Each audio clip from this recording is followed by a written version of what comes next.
Salutare și bine ați venit la un nou video! Suntem în Tel Aviv, regiunea Kakheti din Georgia. Și astăzi descoperim orașul, îl luăm la pas, vedem ce are el de oferit și vă arătăm și vouă. Suntem într-un parc aici aproape de cazare. Știi cum se numește? Nadigvari. Nadigvari. Da. Am venit aici pentru că e un punct de belvedere și putem să vedem așa o mare parte din oraș. E de vreme acum și nu prea ai lume. Da, am plecat de dimineață ca să nu fie așa de cald, pentru că de la 12 încolo se fac 32 de grade. Și acum încă avem 20, cred. Nu știu, așa zice aplicația. E răcoare seara, chiar dacă ziua e cald, e răcoare seara. Da, ne-am mai plimbat și seara trecută și orașul are așa atmosfera unui sat mare. Pentru că nu prea am văzut blocuri, sunt mai mult case tradiționale, cu balcoane decorate. Ca să le vedem imediat. Da, acum am văzut în Tbilisi, doar că aici sunt mai multe și una lângă alta. Bine, nu știu dacă sunt mai multe, pentru că și în capitală erau foarte multe.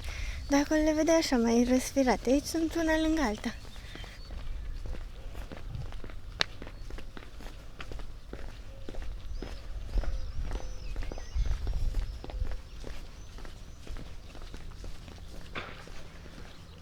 Aici se vede mult mai fain seara, pentru că acum bate soarele fix în cameră. Acolo în depărtare se văd munții, nu foarte bine acum de dimineață, și e zona spre Omalo, regiunea Tușeti. Sunt și acolo turnuri acelea cum erau la Zvaneti, doar că arată puțin diferit. Și e un drum foarte periculos. Și anul ăsta nu mergem acolo, nu? Nu, pentru că e un drum foarte în serpentine și nu numai că urcă în serpentine, dar e așa înclinat și eu nu mă văd cu mașina pe acolo. După ce am fost la Ușguli, zice că drumul ăla e prea. Nu, dar dacă te-ai răsturnat acolo, gata, ceau. Adică Da, se pare că sunt multe accidente, numai nu prea se anunță în presa lor. Și așa arată parcul Nadigvari. E un loc frumos că poți să vezi toată zona aproape. Valea care e la baza orașului și satele din jur. Sunt aici foișoare. Acolo e o terasă. Și acolo sus e doar pădure. Tot orașul, deasupra orașului e numai pădure de așa un fel de conifere, pin și amestec cu tuia. Uite, vezi?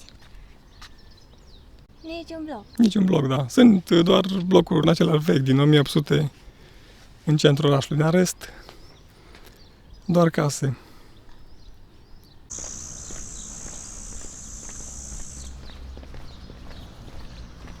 Cum ziceam, e o atmosferă așa de sat mare.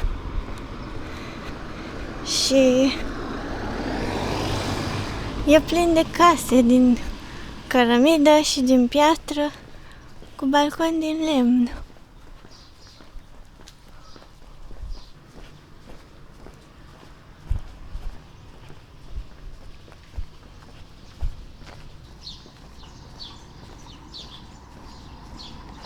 Orașul n-ai zice că e așa de turistic, pentru că nu vedem foarte mulți turiști. Bine, poate și pentru că e perioada asta destul de caldă pentru regiunea Kakheti. Dar vedem mai mulți expați care trăiesc în Georgia și care se mută aici pe perioadă mai lungă, pentru că e atmosfera așa mai liniștită față de capitală și dacă lucrezi remote e chiar ok, pentru că e mult mai liniște. Seara e destul de răcoare, nu mai sunt betoanele și asfaltul din oraș care să emane căldură seara, așa că da, e destul de răcoare.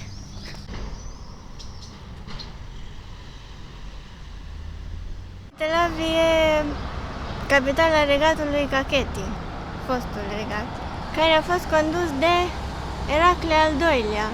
Aici e cetatea din Tel Aviv, în incinta căreia se află palatul regelui Eracle. Dar o să mergem acolo mai târziu, pentru că încă e închis, e prea devreme.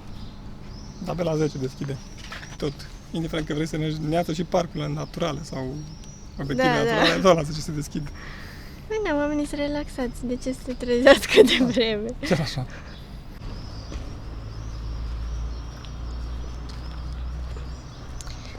Ăsta e un melc uriaș, făcut din chei franceze.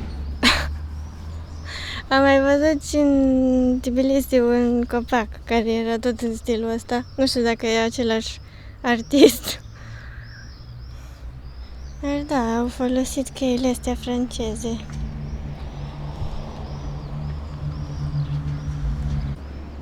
Ai și bicicletă?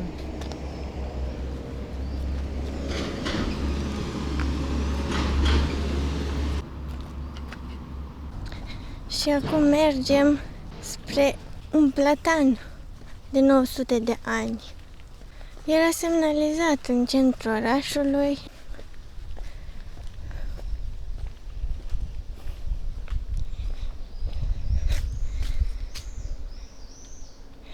Deci da, are o vechime de 900 de ani și o circumferință de 12 metri.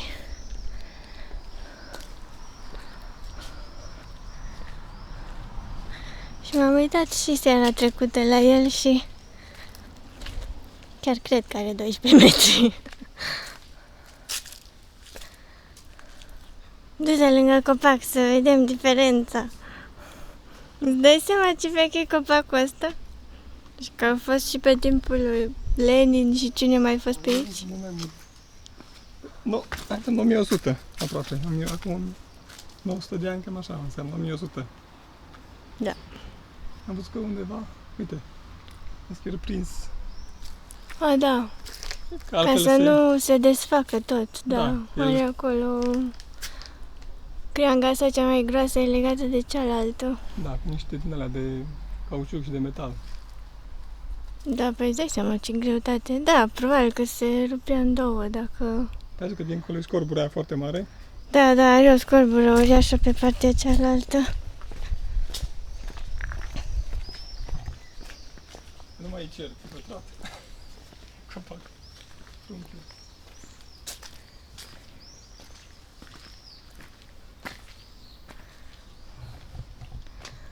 Acum poți sta de ploaie. Da. Și o frumoase balconașele astea și acolo în fața e cetatea. Da, multe dintre casele astea au fost renovate și sunt transformate în guest house-uri, în hoteluri, în restaurante. Multe sunt și de vânzare. Nu știu exact cât costă, dar zona asta mi se pare că încă se dezvoltă și peste câțiva ani o să fie plin de turiști aici. Așa că e o oportunitate de investiție.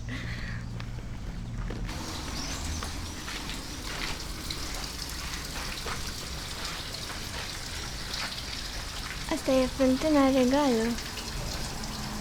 Sunt o grămadă de clădiri din astea istorice și case care au plăcuța asta. Și sub ea există QR code-ul ăsta pe care dacă îl scanezi îți spune istoria casei, cine a locuit acolo, cât de veche e și așa mai departe. De aici bea apă Eracle? Probabil că e vis-a-vis de cetate. E plin de restaurante din astea drăguțe.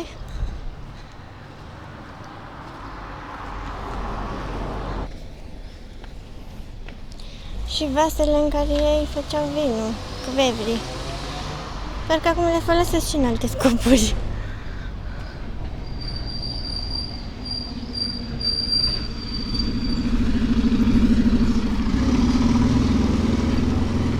Vă ziceam și în vlogul trecut că regiunea, orașul și împrejurimile sunt renumite pentru producția de vinuri. Georgienii se mândresc cu faptul că produc vin de peste 8.000 de ani. Da, ei zic că ar fi prima țară care a produs vin, da. Și pentru că aveau nevoie de vasele alea uriașe ca să producă și să păstreze vinul, așa s-a dezvoltat și meșteșugul olăritului. Și sunt foarte multe buticuri care vând tot felul de produse din astea din lut. Și vezi cum le pictează acolo în timp real, poate și intrăm într-unul.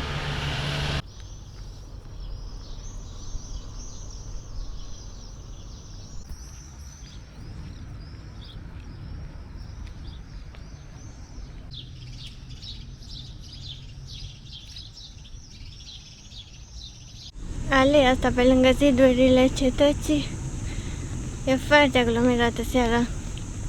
Toată lumea stă pe aici pe bănci, joacă table. Este centrul nou al orașului. Centrul nou, da. Ăsta e centrul nou, o să mă duci în centrul vechi, nu? Da, nu centrul vechi, zic orașul vechi. Orașul vechi. Păi sunt niște produse, nu e un centru propriu-zis. Ah, da, acum. Corect.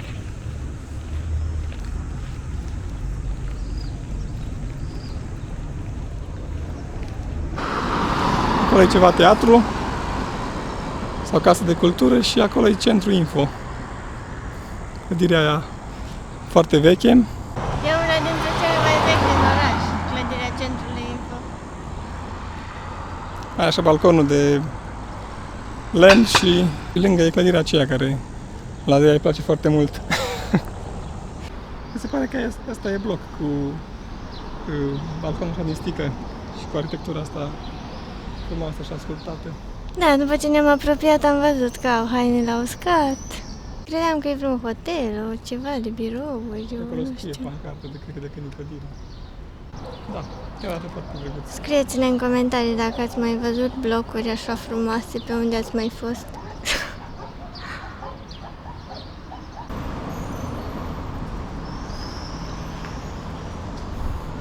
Aici e vechea școală de arte. Asta scrie pe plăcuță acolo. Vă ziceam că majoritatea clădirilor vechi au plăcuță în genul ăsta și QR codul.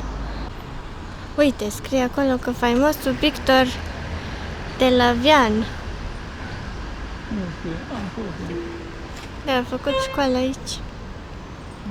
Și a fost directorul școlii. Până în 2000 scrie acolo? 2009. 2009. Îmi plac asta de lemn, așa cum pictatul. Da. Se păstrează.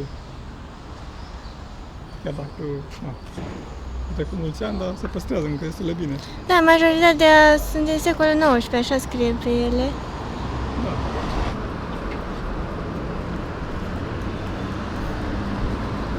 Arta asta seamănă puțin cu orașul din zona centrală a Transilvaniei, cu Blaj, Îți amintește de Blaj și... Sebeș, așa clădiri mici ca și înălțime și îngrijite. Da, cred că e orașul cu cele mai multe clădiri istorice, așa, una lângă alta. De până acum, de ce am văzut prin Georgia. Nu se simte comunismul. Da, da, exact. Parcă nu a trecut și pe aici comunismul.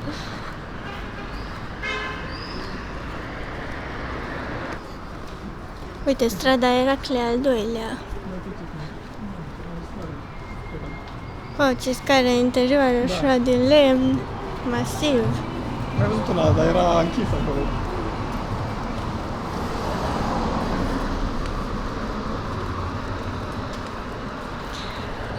Asta zic, dacă o să se renoveze toate clădirile astea, o să fie ceva deosebit aici. Ar fi foarte atractiv orașul ăsta dacă îl renovează și mai... Oricum trebuie promovat prin pricina vinurilor.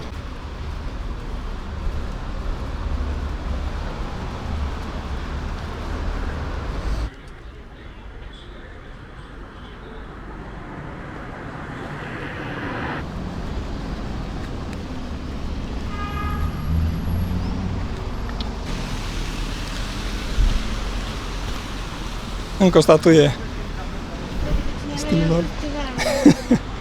Da. Și aici în față avem biserica Adormirii Maicii Domnului. Adormirii Maicii Domnului, da. Aici începe orașul vechi. Așa, uite, aici avem un monument. Uite, cu harta Georgiei, cu cele două regiuni care sunt ocupate de Rusia, Abhazia și Osetia, și aici sunt... Sunt soldații morți în război. Da, războiul din Abhazia, 92-93. Da, 93 sunt toate datele, sau 92, deci nu au legătură cu Osetia, că acolo a fost în 2008. Și ajungem pe străduța mea preferată.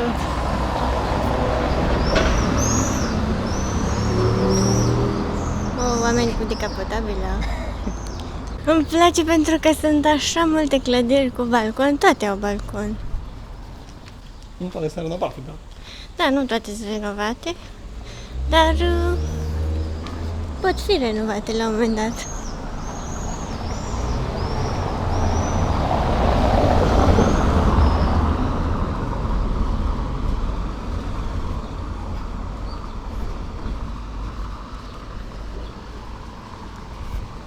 Uite și asta ce frumoasă e.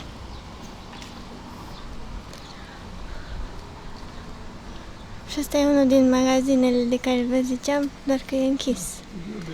Pottery Studio.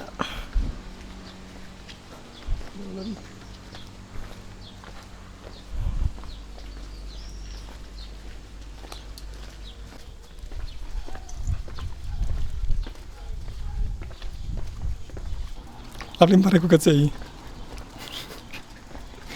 Mamă, dar acum stai. Da, avem 3 căței de pe noi deja. Peste tot sunt câini în Georgia, peste tot. Câini ai străzii, zic.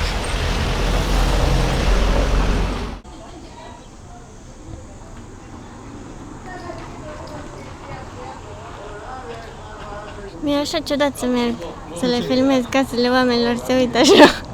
Sunt casele lor, până la urmă, ei nu văd așa ceva. Știu, Wow, cum văd eu. sunt obișnuiți cu turiștii.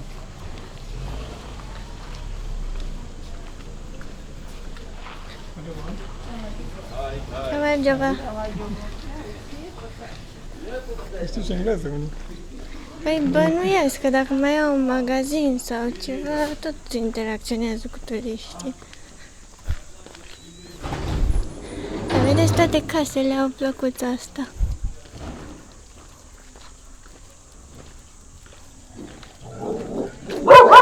Mama, am intrat pe teritoriul altui cățel.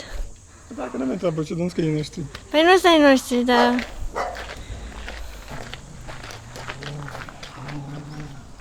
Da, asta e valabil în toată Georgia, peste tot sunt câini maidanezi.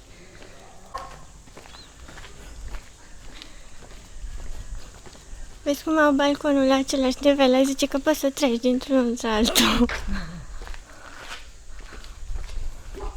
Foarte faine fetele. Da, și mie îmi plac.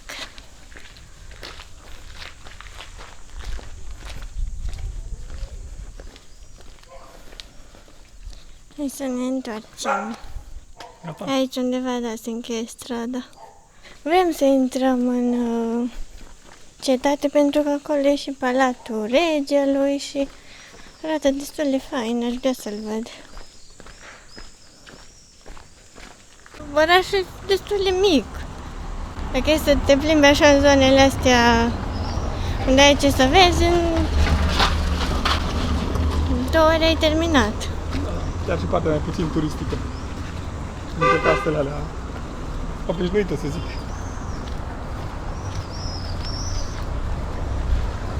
Mă miră și faptul că au transport în comun. Am văzut autobuzele. Da, dar orașul fiind așa în pantă, da, dacă sunt oameni în vârstă sau copii care merg la școală.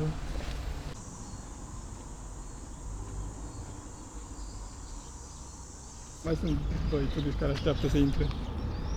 E obișnuiți ca în alte locuri, că se deschide la 8. Păi da, e ciudat, zi tu de nu.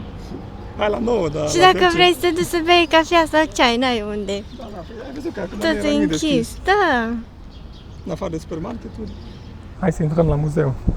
Că e deschis acum.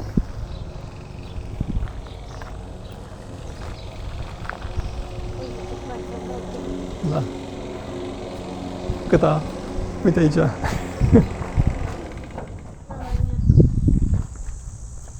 alea sunt toate oale. De lut? Da.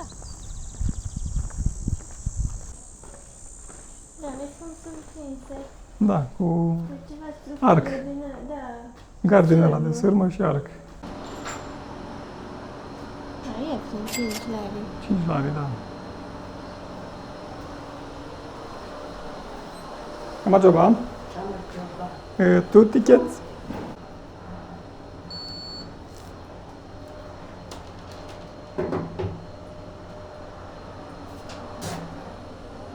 Se complex Istarian Museum Picture Galleria King's Palace.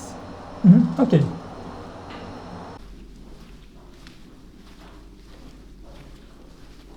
Da, prima parte din muzeu e și o expoziție de picturi.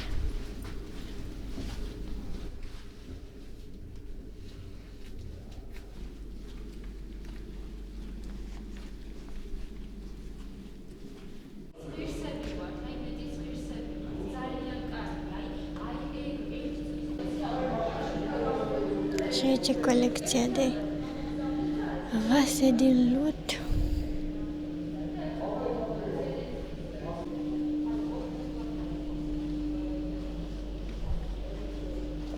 Asta ce-o fi fost? Sarcofag. Serios? Ce este acolo? Din secolul 4-5. Din satul Cheșicheni. Deci chiar se făceau din astea din lut?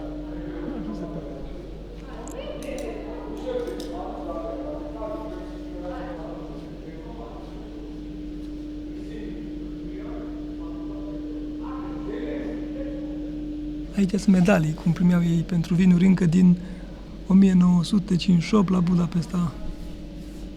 Medalii de aur pentru vinuri.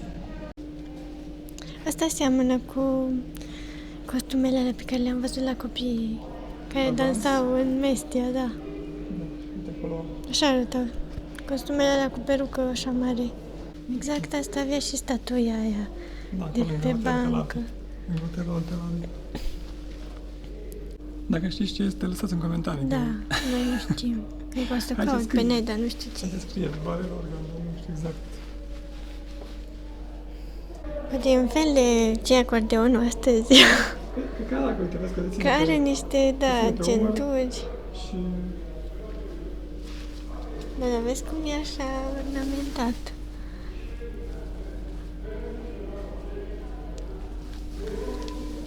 Da, măcar să știm dacă e instrument muzical sau nu.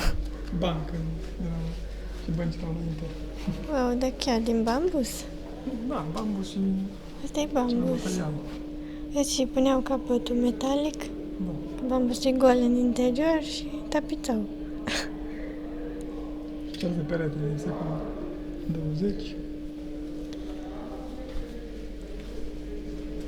Ah, uite, mașină de cusut. Adică de o școală, vezi, de... Da, da, 1905. Da, cred că a fost faină atmosfera în orășel. În secolul 19, sfârșit de secolul 18.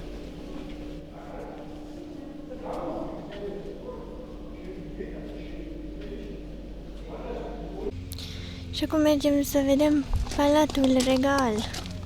Și că e aici, între zidurile cetății. Deci muzeul e la subsol.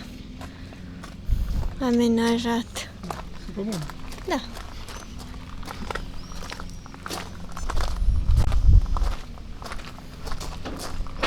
Mai sunt câțiva turiști. Da, spre final, după ce deja filmasem jumătate de muzeu, a venit o doamnă să-mi spună că n-am voie să filmez. Da, sper că în palat să pot să filmez. Asta e. Da, arată foarte drăguț.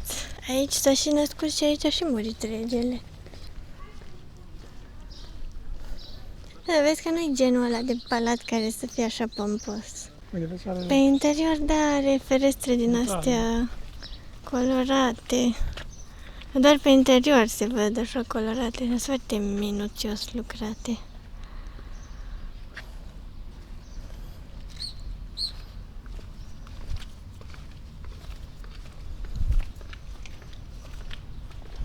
Uite ce fain arată.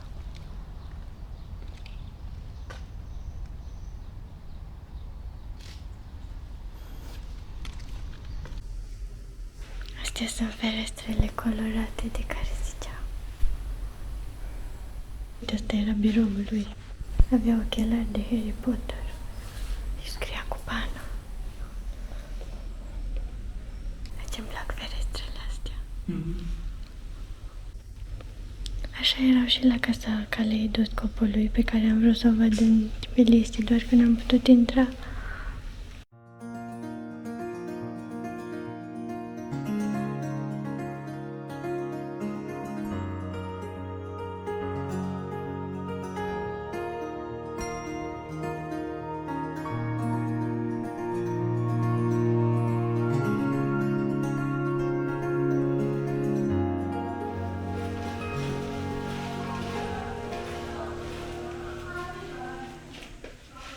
Ce frumoase sunt și ușile. Mi se pare foarte greu să faci asta.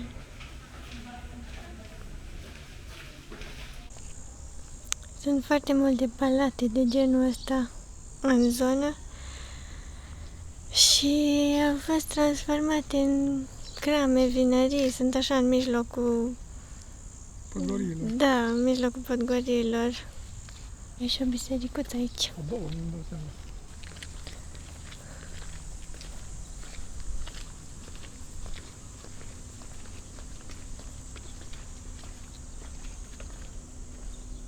Da, asta e biserică veche. Cred că prima biserică. Micuță.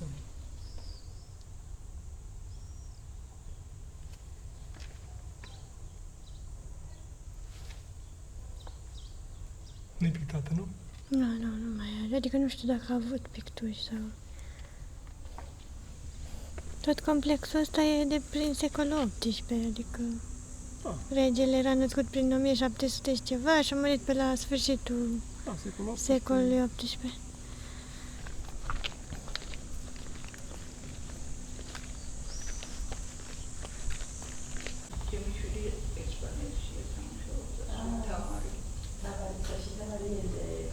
Și de aici, exact lângă bisericuță, se mai deschide și o priveliște.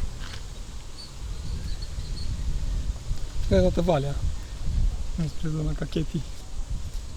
Serios, chiar zici că ești într-un sat? Da. Aici la baza asta e sat. Și orașul e sus pe dealuri. Uite acolo sunt niște blocuri totuși. Da, am văzut. Uite acolo, da. 3 blocuri. Da, tot mai fain e partea veche. Da.